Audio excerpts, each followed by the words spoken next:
nasab ini nggak boleh banyak diketahui orang, takut-takut kalau nanti ada yang mencuri nasab, cukup diketahui oleh mereka-mereka secara turun-temurun, saudara, dengan pengakuan daripada kesultanannya. Nah, cuman kondisi sekarang sudah berbeda. Yang bukan tuh bagus ngaku tuh bagus, akhirnya mereka masuk curi nasab, dan gawatnya lagi apa? Mereka rubah silsilahnya Wali Songo. Ini yang paling gawat, saudara. Dari Al-Faqih Muqaddam itu melahirkan tidak kurang dari 75 leluhur Ba'alwi. Hampir semua ada di Indonesia. Ini marganya. 75 leluhurnya 75 marga ya ikhwah. Sementara dari Ammul Faqih itu melahirkan tidak kurang dari 15 leluhur Ba'alwi. Yang salah satunya adalah Azmat Khan. Nah, Azmat Khan inilah yang akhirnya melahirkan para Wali Songo. Ini saya sudah jelaskan dari tahun 2015 ini ya ikhwah. Nah, makanya kalau anda baca buku saya yang berjudul FPI Dialog Amar Ma'ruf Nahi Munkar, saya cantumkan di sana nasab Wali Songo secara lengkap sampai kepada Pangeran Yusuf atau yang tadi disebut Maulana Yusuf oleh Kiai Qurtubi, saudara. Sampai di situ itu nasab tercatat, saudara. Nah, jadi supaya kita tahu inilah uraian nasab para habaib Ba'alwi dan uraian nasab Wali Songo. Ternyata Wali Songo dan para Ba'alwi ini mereka bersaudaranya di mana? Mereka bersaudaranya satu datuk di Imam Muhammad Sohib Mirba. Nah, saudara. Nah, baik. Nah, pertanyaannya sekarang, kenapa kok yang Wali Songo datuknya nisbahnya ke Azmat Khan? Azmat Khan itu terkenal di India, saudara. Bukan di Yaman. Di Yaman waktu itu belum lahir itu Azmat Khan, saudara. Nah, jadi ceritanya datuknya Azmat Khan ini dari Yaman, mereka menjadi pedagang, saudara, di mana mereka melakukan perjalanan tijarah dari mulai Jazirah Arabia lewat Irak, saudara, lewat Iran, Afghanistan, sampai mereka tiba di India. Dan mereka di India, saudara, menyebarkan Islam yang dikenal dengan nama Sultan Abdul Malik, saudara. Sultan Abdul Malik ini datuknya Wali Songo. Dia sebarkan Islam di India, kemudian dia punya anak, punya keturunan, saudara. Nah, kemudian orang-orang menjuluki mereka ini Azmat Khan. Kita kalau dengar Khan itu biasanya dari mana? India. Ada Salman Khan, Shahrukh Khan. Nah, kan dari mana? India. Nah, kok ada Wali Songo bisa dari India?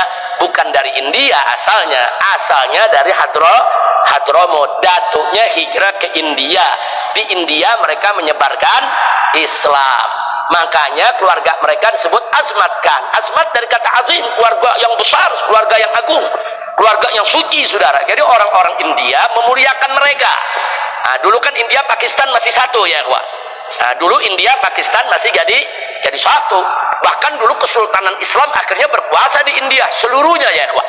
Nah, namun pada akhirnya India terbelah dua, yang Islam mendirikan negara Pakistan, yang Hindu tetap bertahan dengan negara India.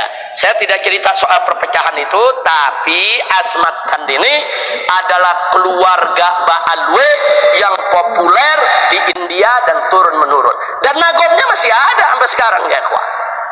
Nah, kira-kira jelas tidak? Nah, dari India anak keturunan mereka menyebar. Satu, mereka berdagang ke Malaka. Malaka kan dulu tempat perdagangan. Semua dagangnya di Malaka, Malaysia ya, ikhwah. Nah, dari Malaka ini mereka menyebar. Ada yang ke Filipina, di Mindanao sana. Makanya di Mindanao sana ada Kesultanan Mindanao. Tahu siapa nama sultannya? Sarif Kabungsuan. Pakai Sarif ya, ikhwah. Sarif Kabungsuan. Kenapa? Karena mereka tuh satu tali dengan Azmat Khan ya, ikhwah. Jadi mereka itu bikin ada Kesultanan Mindanao, ada Kesultanan Sulu, ada juga Kesultanan Brunei, saudara. Jadi mereka ini menyebarkan Islam di Filipina, Brunei, Malaysia, dan mereka banyak jadi sultan ya, ikhwah. Nah, kira-kira jelas tidak? Nah, dari Malaka ini pula lah ada yang terjun terjun ke pulau tanah Jawa. Kalau saya sebut pulau Jawa, maksudnya dari ujung kulon Banten sampai ke Banyuwangi sana, saudara, bahkan sampai ke Madura. Nah, tanah Jawa ini, saudara, dulu menjadi garapan para wali songo. Kenapa? Karena di antara pulau-pulau yang ada di Indonesia, yang paling padat itu Pulau Jawa, ya kawan. Bahkan dulu pusat pemerintahan juga kan di Pulau Jawa, ya kawan. Apakah itu dari mulai kerajaan Majapahit, sebelumnya Singosari sampai Sriwijaya, ya kawan, yang kekuasaannya sampai ke Palembang sana dan seterusnya. Nah, jadi mereka lah yang menyebarkan Islam di tanah Jawa, ya kawan. Itu satu keluarga semua. Sari kebungsuan yang ada di Mindanao, Filipina Selatan, keluarga Kesultanan Mindanao, Kesultanan Sulu, sampai Kesultanan di tanah Jawa, semua satu pongkol, yaitu daripada keluarga besar Asmat Khan. Kira-kira sampai sini jelas tidak? Jelas tidak? Nah, lalu bagaimana kalau yang Ba'alwi, saudara? Yang Ba'alwi, yang habaib dari Hadramut ini, saudara. Yang dari Hadramut, yang 75 leluhur, mereka juga rame-rame berdagang. Tapi saudara, mereka tidak tinggal di India, mereka juga tidak keliling Irak dan lain sebagainya. Nah, mereka menggunakan jalur laut, berlayar sampai mereka tiba di Aceh. Nah, mereka mulai tiba di Aceh, kemudian cari tempat yang layak, dan mereka temukan Palembang. Palembang itu tempat kumpulnya habaib dari yang 75 leluhur, saudara. Nah, termasuk Habib Utsman bin Yahya, pertama terjunnya ke Palembang, saudara, datonya. Nah, dari Palembang mereka menyebar. Ada yang ke Kalimantan, ada yang ke Sulawesi, ada yang ke Irian, saudara. Nah, mereka nyebar ke seluruh tanah-tanah Jawa di sana, saudara. Nah, jadi kenapa saat itu mereka lebih banyak nyebar, yaitu ke Kalimantan, Sulawesi, dan Irian? Karena Pulau Jawa ini udah banyak digarap pada wali songo, saudara. Di mana-mana udah pada masuk Islam, saudara. Jawa Barat, Jawa Tengah, Jawa Timur udah jadi negeri Islam semua. Nah, mereka mencari tempat-tempat yang masih belum tersentuh Islam. Makanya ada yang masuk ke Sulawesi seperti guru tua Habib Idrus bin Salim Al-Jufri, saudara, yang membangun Al-Khairat hampir 1.500 sekolah yang ada di wilayah Indonesia Timur.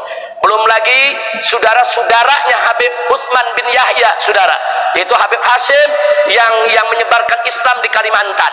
Sampai ada satu juga pangeran kerajaan Kalimantan Timur, saudara, kerajaan Kutai setelah Islam, itu juru agamanya dan pangerannya adalah dari keluarga besar bin Yahya, ya ikhwan.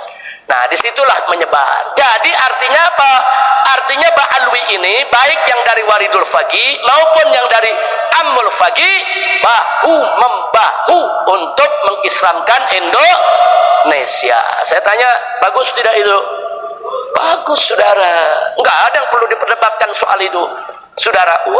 Memang di kalangan ahli nasab ada perbedaan soal nasab Asmat Khan, saudara. Memang ada perbedaan, tapi perbedaan itu nggak bisa dijadikan dalil membatalkan nasab Asmat Khan, saudara. Enggak.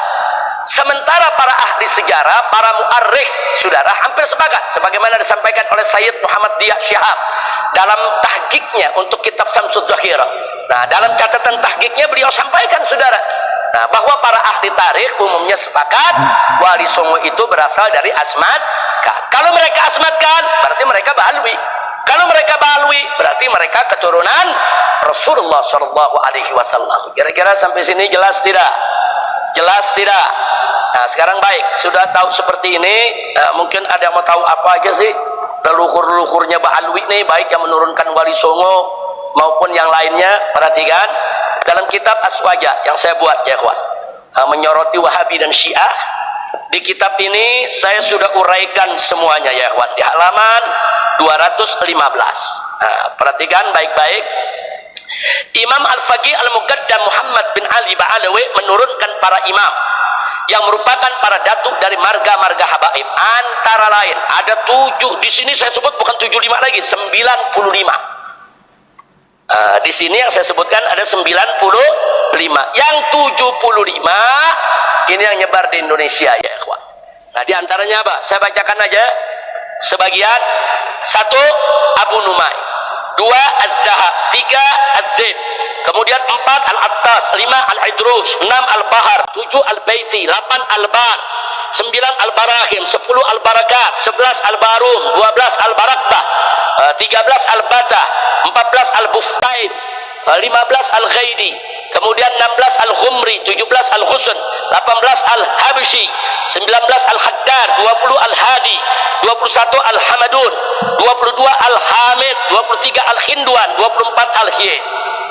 Kemudian 25 Al-Jazira, 26 Al-Jufri, 27 Al-Junaid, 28 Al-Jailani, 29 Al-Kaf, 30 Al-Qadat.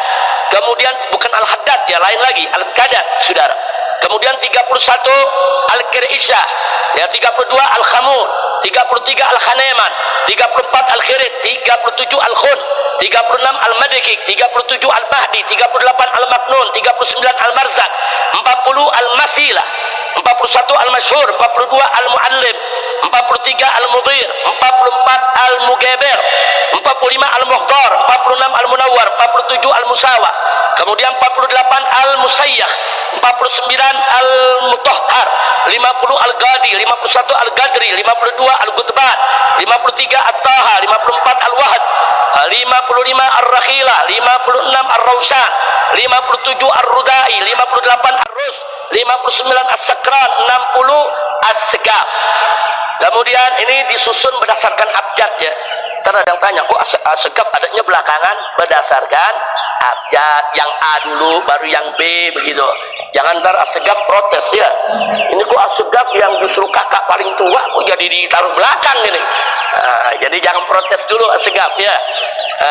Al-Habsyi juga karena H ya kita taruh di H ya kawan. Baik, selanjutnya saudara, ada 61 As-Sirri, 62 As-Sofi, 63 As-Salabiyah, 64 As-Sabsabah, kemudian 65 As-Syambar, 66 As-Syatiri, 67 As-Syaikhan, 68 As-Syili, 69 Az-Zahir, 70 Ba'agil, 71 Baharun, 72 Bahasan, 73 Bahusain, 74 Bajahdar, 75 Basyeban. Nah, ini Basyeban ini Jawa Timur banyak saudara, kiai-kiai yang dia punya nasabnya Basyeba. Nah, tentunya saudara ini nasab-nasab yang saya sebutkan ini saudara sesuai dengan data-data yang ada dari kitab nasab. Kemudian yang berikutnya lagi 76 Basmele, 77 Ba Umar, 78 Balghis, 79 Bilfagi, 80 bin Hamid. Al-Hamid dengan bin Hamid beda ini. Ada bin Hamid, kemudian 81 ada bin Harun, 82 bin Hashim, 83 bin Ibrahim, 84 bin Ismail, 85 bin Jindan, 86 bin Sahil, 87 bin Sumaitan, 88 bin Syekhan, 89 bin Syihab. Bin Syihab belakangan lagi. Yang ke-89 ya kawan. Karena SS kan belakangan. Nah, kemudian 90 bin Yahya. Bergandengan lah tuh bin Syihab dan bin Yahya ya. Abah Umi itu Muhammad ya. Baik, berikutnya 91 Fad'at, 92 Jamalul Lail, 93 Maula Dawilah. Maula Dawilah paling tua ini. Namanya di nomor 93, 94 Maula Khailah, saudara. Dan 95 Syekh Abu Bakar bin Salim.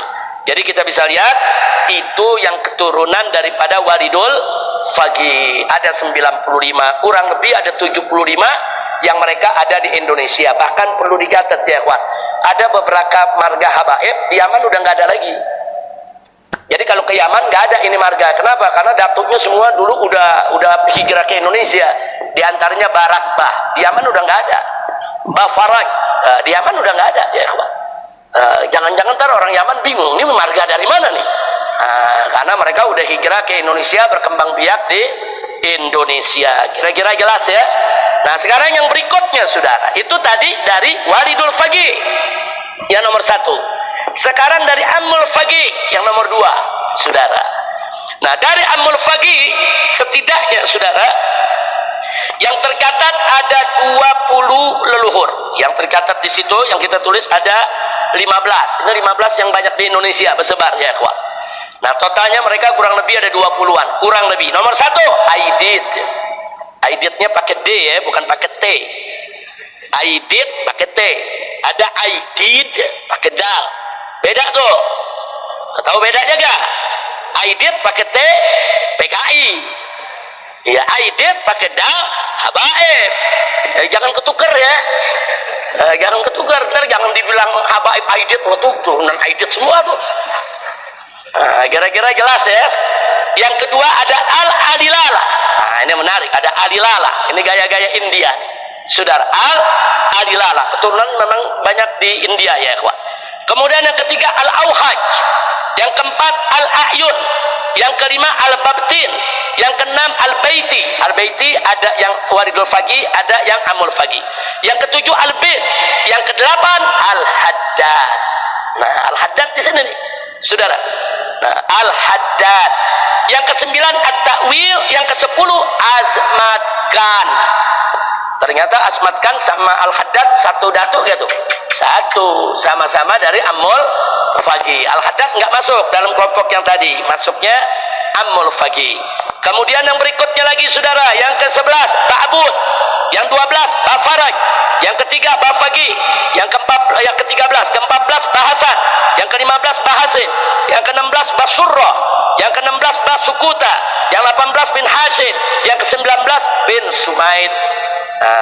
Habib Bahar bin Sumaid ya ikhwan. Semua orang Indonesia bilangnya bin Sumit ya ikhwan. Sebetulnya bin Sumaid. Orang kalau dengar bin Sumit dianggap jangan-jangan dari Eropa nih. Iya dari Inggris nih. Dipikir bangsa Smith ini ya ikhwan. Udah gitu rambut pirang lagi. Oh, jangan-jangan ini dari Eropa nih. Enggak, bin Smith itu satu pongkol tuh. Bin Smith, Al-Haddad, Basurrah sama Asmat kan satu pongkol. Dan yang ke-20 bin Tohir, saudara. Nah ini semua yang saya sebutkan barusan, ini banyak yang menyebar di Indonesia. Alhamdulillah. Jadi pokok persoalannya bukan itu. Pokok persoalannya sekarang banyak yang bukan habaib ngaku habib.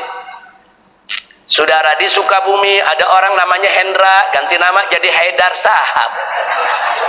Ini kejadian namanya Hendra, saudara. Tahu-tahu ujung-ujungnya berubah jadi Haidar, pakai bin Sahab lagi. Astagfirullahaladzim. Jadi nggak usah kaget kalau ada orang bukan tuh bagus ngaku tuh bagus, ada orang bukan turunan Wali Songo ngaku turunan Wali Songo, ada orang bukan Asmatkan ngaku Asmatkan, ada orang bukan Ba'alwi ngaku Ba'alwi, ada orang bukan Alatas ngaku Alatas, saudara, bukan Asegaf ngaku Asegaf. Nah, yang pemalsu nasab semacam ini harus kita perangi bersama. Kira-kira jelas tidak? Paham semua? Iya, jadi bukan jadi kalau ada asmatkan yang palsu diserang, bukan asmatkannya yang diserang, saudara. Karena memang ada beberapa orang yang palsu, yang mereka bukan asmatkan, mereka ngaku-ngaku sebagai asmatkan. Supaya apa? Supaya mereka bisa mencuri nasab Wali Songo untuk dirinya, saudara. Ini berbahaya. Nah, saya mau sedikit berikan faedah tadi menarik yang Buya Qurtubi sampaikan. Kenapa sih ayah beliau, datuk beliau pesan kepada keturunannya, ini nasab jangan diumum-umumin, perlu nih itu bagus jangan dipakai. Saudara, dari keluarga besar Wali Songo ini memang sejak awal dulu sampai saat ini mereka tidak punya lembaga nasab dulu. Nah, kenapa mereka tidak punya lembaga nasab? Karena nasab Wali Songo itu digagak di kesultanan ya ikhwan. Semua Sunan Gunung Jati itu di Kesepuhan Cirebon, saudara, itu digagak nasabnya. Kesultanan Banten digagak nasabnya. Nasab itu turun temurun, dan pihak kesultanan sendiri punya ahli nasab yang mencatat. Pertanyaannya kenapa tidak dipublikasi? Karena dulu para Wali Songo dan keturunannya khawatir kalau nasabnya dipublikasi nanti dicuri orang. Maksudnya dicuri orang begini, ada orang lihat nih nasab Wali Songo, oh nasabnya begini, dia bikin nasab, dia sambungin dia ke tengah-tengah, dia sambung ke tengah-tengah. Oh saya dari Maulana Yusuf juga, sebenarnya Maulana Yusuf ini punya anak juga yang namanya Anu, ini dikarang-karang, saudara. Nanti seolah-olah dia keturunan daripada Sultan Hasanuddin. Ini terjadi, saudara, banyak yang mencuri nasab, saudara. Nah, dulu para habaib begitu juga sama, saudara, pada awal datang. Cuma bedanya habaib ini memang dari Hadramut itu sudah punya lembaga nasab. Asmatkan itu kalau di Hadramut ada, sampai Sultan Abdul Malik ada catatannya ya ikhwan. Ini yang kita sebut tadi ini semua ada. Nah, begitu pindah ke Indonesia, yang turunan habaib banyak turunan habaib ini rame-rame mereka memindahkan lembaga nasab dari Hadramut ke Indonesia. Ada yang terdata, ada yang tidak terdata. Enggak semua terdata ya ikhwan. Ada orang dia ngaku Ali Idrus dari dari Aceh. Satu kampung Ali Idrus semua. Udah khobar mustafid. Tapi mereka mendatangi Robito nggak berani mengeluarkan nasab karena tidak ada data. Bukan menolak nasab, bukan. Menolak nasab dengan nggak berani mengakui beda tuh ya ikhwan. Nah, kami mau cek dulu, kami mau periksa dulu nasab ini. Kalau nanti kami periksa benar ada datanya, baru kami bisa keluarkan nasab. Kalau enggak. Ada bin Sahab sampai saat ini nasabnya belum dikeluarkan, ada yang ngaku Segaf belum dikeluarkan, ada yang ngaku Ali terus belum dikeluarkan. Kenapa? Karena belum terdata. Karena banyak yang nyebarkan, yang ke Irian, yang ke Papua, yang ke Sulawesi. Nah, sedangkan kantor lembaga nasabnya di Jakarta dari zaman Belanda dulu. Saudara, enggak semua bisa melapor. Enggak seperti zaman sekarang. Kalau zaman sekarang kan zaman medsos. Mau beranak di ujung hutannya Papua juga bisa ketahuan. Dulu kan enggak ada. Nah, kadang-kadang kabar itu lambat ya ikhwan. Kadang-kadang Robito lihat, oh iya, ada namanya Fulan, ini memang dulu ke Papua. Tapi setelah itu hubungan kami putus. Kami nggak tahu nih, dia kawin nggak di sana, dia punya anak nggak di sana. Tahu-tahu sekarang datang turunannya yang keempat, ngaku cucunya. Kan mesti diperiksa. Saya bin A, bin B, bin C, ya bin Fulan itu yang ada di sana. Nah, Robito mesti buktiin, betul gak dia anaknya si A, betul gak si A anak si B, betul gak si B anak si C, betul gak C itu anak Habib yang tercatat itu. Ini yang jadi masalah. Kalau nggak ketemu, jangan salahin Robito. Robito bukan lembaga politik, Robito bukan lembaga cari duit, enggak. Robito itu mendata nasab sesuai fakta dan data. Nah, Anda boleh lihat lah, tanyakan nanti di luar pengajian ini, banyak habaib sampai sekarang yang belum bisa terima nasab dari Robito. Khususnya yang datang dari Irian, dari Kalimantan, Sulawesi, Aceh, bukan ditolak, bukan. Perlu diverifikasi. Nah, ada beberapa yang diverifikasi ternyata ketemu. Contohnya Habib Zaki Ali Idrus Pacitan waktu itu pernah jadi masalah awal ya. Ali Idrus di daerah Pacitan awalnya nggak diakui. Robito nggak ngakui, Nakobatul Asraf nggak diakui, tapi diverifikasi, diselidiki di mana kubur kakeknya, di mana kubur datuknya, dicari orang paling tua yang pernah ngalamin dulu, dicari nisannya, dicari kuburnya. Setelah terverifikasi baru diakui sebagai Ali Idrus ya. Kira-kira jelas tidak? Jelas tidak? Nah, itulah sebabnya Robito sulit memverifikasi nasab yang Wali Songo yang di bawah nih. Kenapa? Karena memang tradisi keturunan Wali Songo, mereka nggak mau nasab ini disebar-sebar. Nasab ini nggak boleh banyak diketahui orang. Takut-takut kalau nanti ada yang mencuri nasab, cukup diketahui oleh mereka-mereka secara turun-temurun, saudara, dengan pengakuan daripada kesultanannya. Nah, cuman kondisi sekarang sudah berbeda. Yang bukan tuh bagus ngaku tuh bagus, akhirnya mereka masuk curi nasab, dan gawatnya lagi apa? Mereka rubah silsilahnya Wali Songo. Ini yang paling gawat, saudara. Wali Songo sebagai keturunan dari keluarga Asmat Khan Pak Alawi, saudara, itu para mu'arrikh setuju, sepakat, tidak ada masalah. Hanya ada sedikit perbedaan di antara ahli nasab, no problem, saudara. Tapi begitu Wali Songo diubah, oh Wali Songo bukan Pak Alwi, diubah dia jadi Kazimi atau jadi Bukhari atau jadi Musawi, berantakan itu nasabnya, ikhwan. Ini sama juga apa? Kesian Wali Songo yang sudah berjasa mengislamkan Indonesia, saudara, diobok-obok nasabnya sama para begal nasab. Bahaya tidak? Bahaya tidak? Justru Wali Songo sebagai Ba'alwi itu datanya lebih kuat dibandingkan Wali Songo sebagai Musawi, Kazimi, Bukhari atau Jailani, saudara.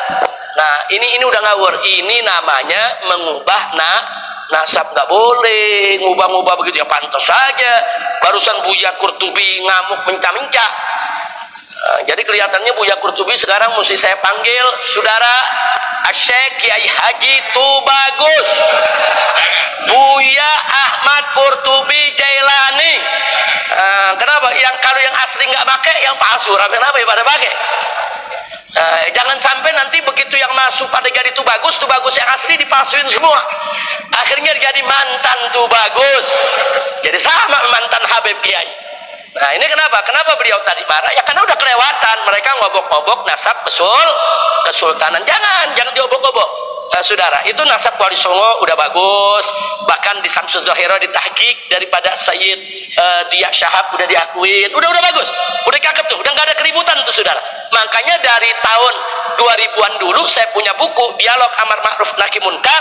Saya muat nasabnya. Silakan Anda buka. Kalau saya muat itu nasabnya berarti saya ngakuin nggak tuh? Ngakuin. Sudah, saya tulis, saya akuin. Iya, ini kita jaga. Kalau ada yang nggak mau ngakui, nggak apa-apa. Nggak usah bikin ribut ya, ikhwan. Apalagi nasab Wali Songo diobok. Kira-kira jelas tidak? Sekali lagi, kalau kita kembali pada persoalan nasab Ba'alawi itu kan sebenarnya ini dokumen yang harus bisa divalidasi dari tradisi di luar komunitas kaum habaib Ba'alawi. Ya, kalau kita bicara mengenai tema sentral ini, itu kan sebetulnya nama yang paling puncak itu adalah Ahmad Al-Abah, ya, bin Isa Ar-Rumi, bin Muhammad An-Naqib, bin Ali Al-Uraidi, bin Ja'far As-Sadiq, bin Muhammad Al-Baqir, bin Ali Zainal Abidin, bin Husain ibn Ali, bin Ali ibn Abi Talib, atau bin dari Sayyidah Fatimah Az-Zahra bin Muhammad sallallahu alaihi wasallam. Itu sudah diketahui umum. Baik itu dari kalangan dokumen Ba'alawi atau dokumen di luar tradisi Ba'alawi, jadi dikenal. Cuma masalahnya anak-anak dari Ahmad Al-Abah itu siapa saja, itu yang diperdebatkan. Karena nanti ini ada satu tokoh, namanya adalah apakah itu Ubaidillah atau Abdullah. Tema dari video kali ini sebetulnya lebih kepada fokusnya persiapan diskusi ilmiah yang diwacanakan pada tanggal 25, 26, 27. Artinya, coba kita ingat kembali, kita akhirnya fokus kembali kepada kerangka dasar yang sebetulnya itu sampai hari ini malah jadi nggak karu-karuan. Tentang Ubaidillah ini loh. Ini nyambung tidak dengan Ahmad Al-Abah? Kalau tidak nyambung berarti keturunan dari Ubaidillah, Imam Ubaidillah itu memang bukan keturunan Nabi Shallallahu Alaihi Wasallam. Kalau tidak nyambung, itu menurut mereka yang berada pada jalur keilmuan yang sedang disodorkan oleh Kiai Haji Imaduddin. Kalau tidak bisa dikonfirmasi dari dokumen eksternal, ini ya butuh pembanding. Sebagaimana yang tadi saya sebutkan, kalau bicara mengenai nasab Nabi Muhammad Sallallahu Alaihi Wasallam itu berdasar dokumen Islam, selesai. Tapi apakah bisa dikonfirmasi dengan dokumen di luar Islam? Ternyata ada. Nah, kasus yang sama, apakah bisa dibuktikan bahwa Ubaidillah itu nasabnya nyambung kepada Ahmad Al-Abah? Kalau tidak bisa menghadirkan dokumen pembanding, itu yang sedang dipersoalkan. Karena ini menyangkut Ba'alawi yang ada di Indonesia ini sangat penting sekali. Jangan terus dibelok-belokkan ke narasi-narasi yang sifatnya itu adalah emosional. Kita jangan menduplikasi gaya para Ba'alawi ini, Ba'alawi yang jelas-jelas punya panggung. Narasinya apa? Menanggapi polemik nasab ini. Tidak ada yang ilmiah sama sekali. Hanya sebuah hujatan, bahkan menantang. Ini kan sudah tidak masuk akal lagi. Yang dikatakan bahwa mereka mempunyai nasab dzurriyyat Rasulullah. Seharusnya mereka nggak punya sikap seperti itu. Tapi kan ketahuan aslinya seperti apa.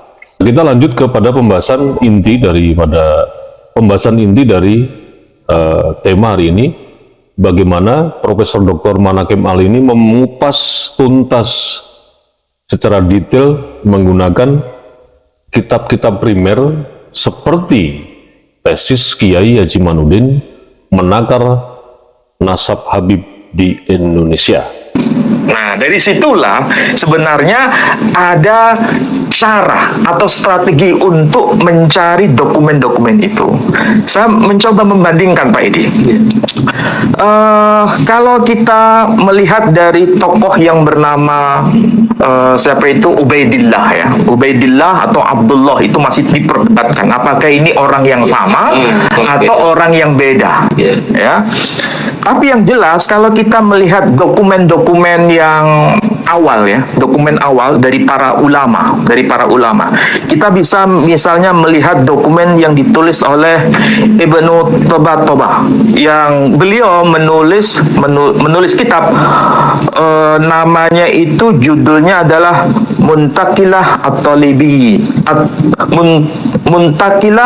At-Talibiyah. Itu beliau kalau tidak keliru wafat tahun 478 Hijri alias abad kelima, ya.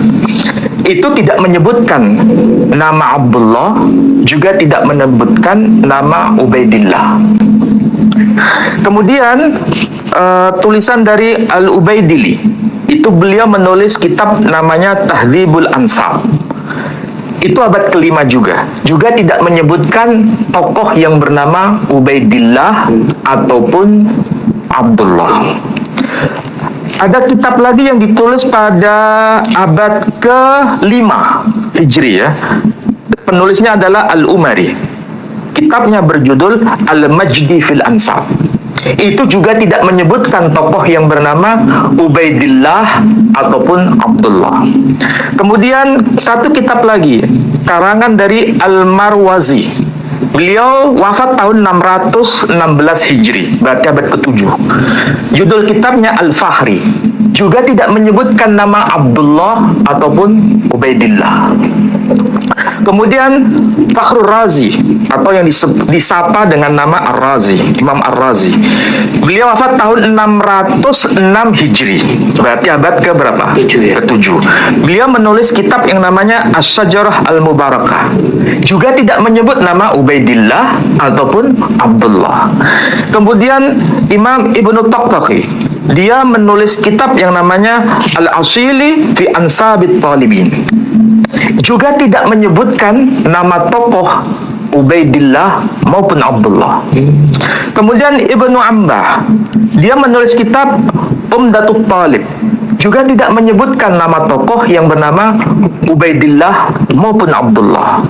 Kemudian kitab yang ditulis pada abad ke-10 Hijri, yakni kitabnya yang berjudul Bahrul Ansab, tulisan dari Amiduddin An-Najafi, juga tidak menulis tokoh yang bernama Ubaidillah maupun Abdullah.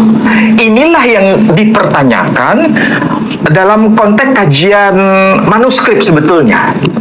Kalau seandainya ada penyebutan tokoh yang bernama Ubaidillah maupun Abdullah dalam salah satu kitab yang hadir di masa awal, ini kan abad ke-5, ke-6, ke-7, ke-8, ke-9, ke-10, kalau seandainya ada, itu selesai kasusnya.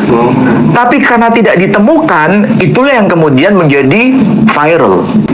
Ini sebetulnya siapa? Orang yang bernama Ubaidillah atau Abdullah ini, apakah memang itu anak kandung dari Ahmad Al-Abah atau bukan?